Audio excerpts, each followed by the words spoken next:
भारत देशातील कर्नाटक विधानसभेतील एक निंदनीय आणि महिलांचा अवमान करणारी निषेधार्ह बाब समोर आली।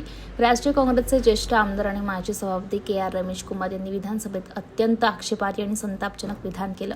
या वक्तव्याचा व्हिडिओ क्लिप पुन्हा एकदा व्हायरल झाली आहे, त्यामुळे महिला वर्गात संतापाची लाट उसळली आहे। महिलांविषयी इतके अपमानजनक घृणास्पद वक्तव्य करणाऱ्या तत्कालीन सभापती वीरेश्वर हेगडे कागेरी आणि इतर जण अनेक आमदार हसताना दिसलेत।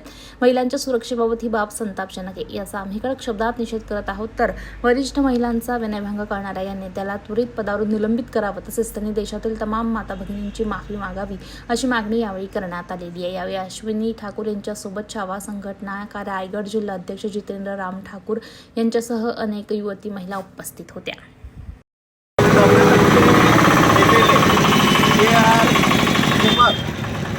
रमेश कुमार हे यांनी जे विधान भवनामध्ये महिलांबद्दल विनास्त जे वक्तव्य केलं त्याबद्दल निषेधार्थ आम्ही आज इथे पेण तालुक्यामध्ये नगरपालिकेच्या समोर जमलेलो आहोत। आज महिला सक्षमीकरण सुरू असताना आज महिला 70% पूर्ण विभागामध्ये पूर्ण यंत्रणामध्ये सामील असताना महिला खरोखर आज सुरक्षित आहेत का?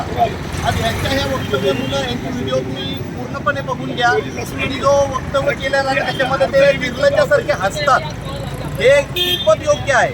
आज महिला या देशामध्ये देशाचा कारभार पाहत असताना जर महिला सुरक्षित नसतील आणि आज विधान भवनामध्ये जर असे चुकीचं वक्तव्य जर MLA लोक करत असतील, त्यांना आपण राज्यकारभार चालवायला दिलेला आहे, तर हे योग्य नाही।